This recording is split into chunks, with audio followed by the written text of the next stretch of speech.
शिक्षक साथियों और विद्यार्थियों, आपका स्वागत है टोटल साइंस सॉल्यूशन चैनल पर एक बार फिर से। और एक बार फिर एक नई जानकारी के साथ हम पुनः उपस्थित हैं। इस वीडियो में हम देखेंगे कक्षा 9 की विज्ञान से जो अध्याय 6 है ऊतक, इससे संबंधित कुछ महत्वपूर्ण प्रश्नों के उत्तर देखेंगे। इस चैनल पर आप देख रहे हैं कक्षा 6 से 10 तक मुख्य रूप से विज्ञान विषय तथा अन्य विषयों की अध्ययन सामग्री परीक्षा की तैयारी हेतु आपको यह चैनल बहुत ही मदद करेगा। चैनल पर आप बने रहें और विभिन्न जानकारियां देखते रहें। यहाँ हम जैसे देखते हैं ऊतक अध्याय से संबंधित कुछ महत्वपूर्ण प्रश्नों के उत्तर। पाठ के अंदर से जो प्रश्न निकाले गए हैं उन प्रश्नों के उत्तर आप यहाँ पर देखेंगे। जैसे प्रश्न पहला है, ऊतक क्या है?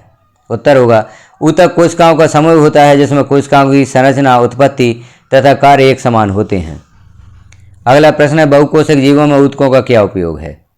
उत्तर होगा बहुकोशिक जीवों में ऊतक संरचनात्मक शक्ति तथा यांत्रिक शक्ति प्रदान करते हैं, श्रम विभाजन करते हैं तथा अधिकतम क्षमता के साथ कार्य कर सकने के लिए विशिष्ट क्रम में व्यवस्थित होते हैं। अगला प्रश्न है जो आपकी पुस्तक से पृष्ठ संख्या 81 से है, प्रकाश संश्लेषण के लिए किस गैस की आवश्यकता होती है? तो प्रकाश संश्लेषण के लिए कार्बन डाइऑक्साइड गैस या CO2 की आवश्यकता होती है। पौधों में बाष्पोत्सर्जन के कार्यों का उल्लेख करें। उत्तर होगा पत्ती की एपिडर्मिस में छोटे छोटे छिद्र होते हैं जिन्हें स्टोमेटा कहते हैं। स्टोमेटा को दो वृक्क के आकार की कोशिकाएं घेरे रहती हैं जिन्हें रक्षी कोशिकाएं कहते हैं। ये कोशिकाएं वायुमंडल से गैसों के आदान प्रदान के लिए आवश्यक होती हैं। बाष्पोत्सर्जन या वाष्प के रूप में पानी निकलना क्रिया भी स्टोमेटा के द्वारा होती है। बाष्पोत्सर्जन की उपयोगिता क्या है या बाष्पोत्सर्जन के कार्य क्या हैं? तो पहला कार्य है पौधे के आसपास का तापमान बढ़ने नहीं देता। दूसरा, इसी खिंचाव के कारण पौधों में जल एवं खाद्य लवणों का संवहन हो पाता है। अगला है पौधों से अतिरिक्त जल का निष्कासन होता है। अगला प्रश्न है सरल ऊतकों के प्रकार या कितने प्रकार हैं? तो सरल स्थायी ऊतक 3 प्रकार के होते हैं, पैरेन्काइमा ऊतक, कोलेनकाइमा ऊतक और स्क्लेरेन्काइमा ऊतक। इस प्रकार से है ऊतकों के प्रकार हमने देखे। अगला प्रश्न देखेंगे, पिर्रोए का शीर्षस्थ विभाज्य ऊतक कहाँ पाया जाता है?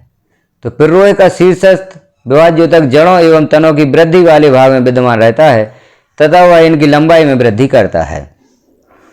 अगला प्रश्न, नारियल का रेशा किस ऊतक का बना होता है? तो नारियल का रेशा स्क्लेरेन्काइमा ऊतक से बना होता है। फ्लोएम के संघटक कौन कौन से हैं? फ्लोएम 5 प्रकार के संघटकों चलनी कोशिका, चालनी नलिका, साथी कोशिकाएं, फ्लोएम पैरेन्काइमा तथा फ्लोएम रेशों से मिलकर बना होता है। अगला प्रश्न, इस ऊतक का नाम बताइए जो हमारे शरीर में गति के लिए उत्तरदायी है। तो हमारे शरीर में गति के लिए जो उत्तरदायी ऊतक है वह पेशी ऊतक होता है। अगला प्रश्न महत्वपूर्ण प्रश्न, यह चित्र परीक्षा में अक्सर आपसे पूछा जाता है तो इस चित्र को भी आप तैयार करें। न्यूरॉन देखने में कैसा लगता है? तो उत्तर होगा न्यूरॉन छोटे पौधे के जैसा दिखाई देता है जिससे लंबे पतले बालों जैसी शाखाएं निकली होती हैं। तंत्रिका ऊतक की कोशिकाओं को तंत्रिका कोशिका या न्यूरॉन कहते हैं। तो यह न्यूरॉन का चित्र भी है। यहाँ आप देखें विभिन्न नामांकन भी किया गया है, जैसे केंद्रक है, डेंड्राइट है, एक्सॉन है, तंत्रिकाक्ष है, तंत्रिका का अंतिम सिरा है और कोशिका है। इसमें केंद्रक तथा कोशिका द्रव्य साइटोप्लाज्म होते हैं। प्रत्येक न्यूरॉन में एक लंबा प्रवर्ध होता है जिसे एक्सॉन कहते हैं। इसमें बहुत सारी छोटी छोटी शाखाओं वाले प्रवर्ध या डेंड्राइट्स होते हैं। एक तंत्रिका कोशिका 1 मीटर तक लंबी हो सकती है। अगला प्रश्न है, हृदय पेशी के 3 लक्षणों को बताएं। तो हृदय पेशी के 3 लक्षण होंगे। पहला है हृदय की पेशी कोशिकाएं बेलनाकार शाखाओं वाली और एक केंद्र की होती हैं। यह अनैच्छिक पेशियां होती हैं क्योंकि इनकी गति को संचालित नहीं किया जा सकता। और तीसरा है हृदय की पेशियां जीवन भर लयबद्ध होकर प्रसार एवं संकुचन करती रहती हैं। अगला प्रश्न है, एरियोलर ऊतक के क्या कार्य हैं? तो एरियोलर ऊतक के कार्य हम देखते हैं। यह अंगों के भीतर की खाली जगह को भरता है, आंतरिक अंगों को सहारा प्रदान करता है, ऊतकों की मरम्मत में सहायता करता है। अगला प्रश्न है, ऊतक को परिभाषित करें। ऊतक की यहाँ परिभाषा दी गई है। ऊतक कोशिकाओं का समूह होता है जो एक तरह का कार्य करने में दक्ष होता है तथा इसकी संरचना एक समान होती है। अगला प्रश्न, कितने प्रकार के तत्व मिलकर जाइलम ऊतक का निर्माण करते हैं, उनके नाम बताइए।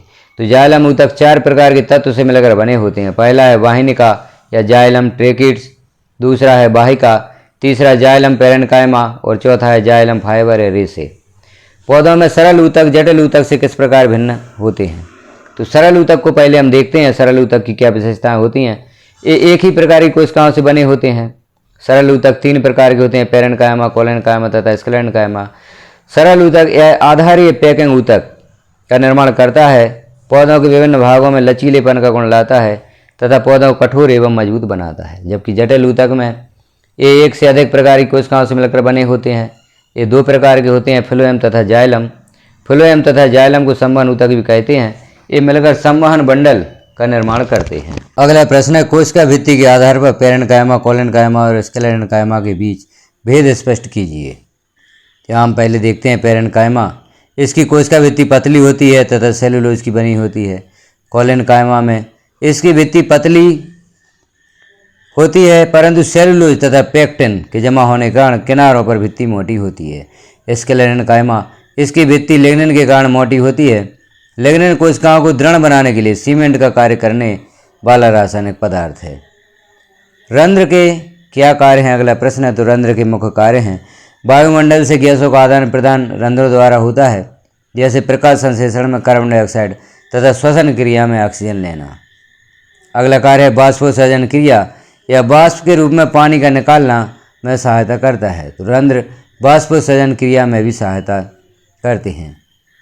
अगला प्रश्न है, तीनों प्रकार के पेशी रेशों में चित्र बनाकर अंतर स्पष्ट करें।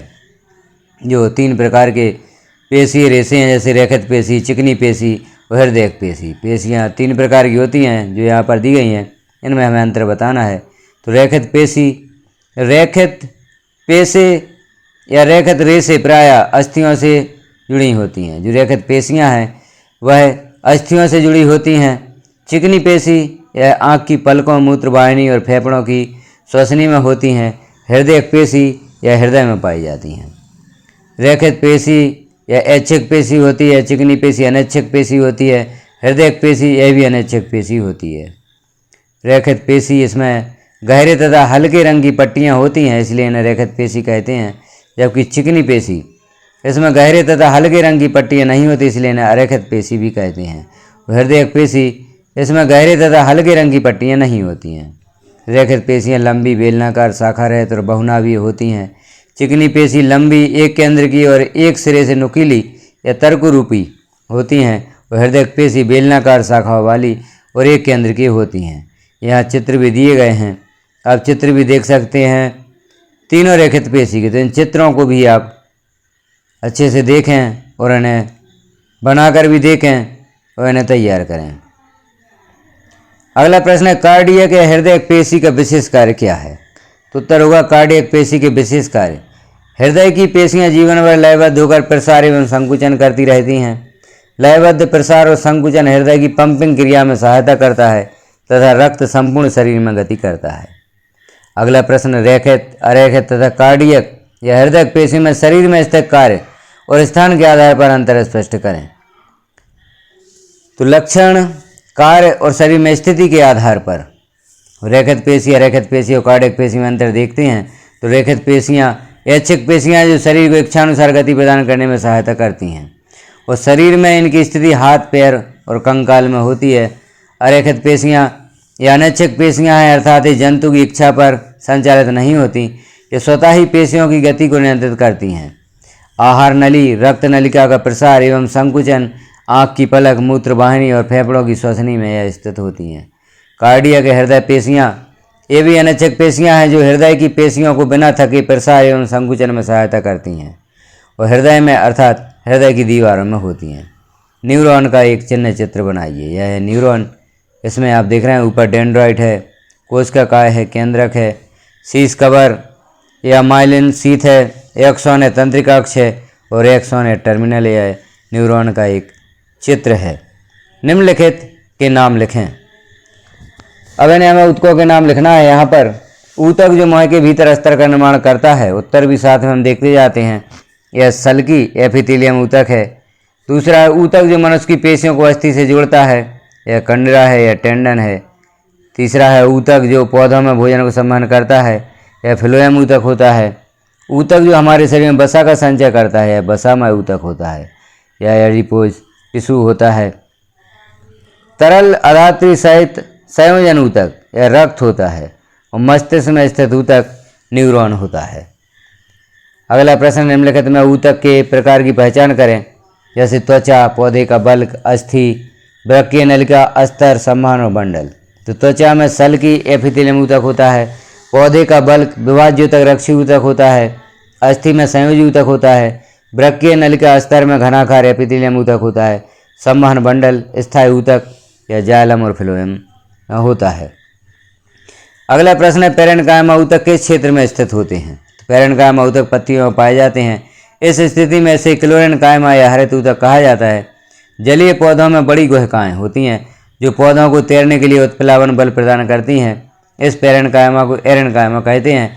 अतः ये पत्तियों, तने तथा जड़ों में पाए जाते हैं। पौधों में एपिडर्मिस की क्या भूमिका है? यहाँ पर एपिडर्मिस की मुख्य भूमिकाएँ दी गई, इनमें से कुछ आप तैयार कर सकते हैं। जैसे पहला है, पौधे की पूरी सतह एपिडर्मिस से ढकी रहती है, पौधों के सभी भागों की रक्षा करती है।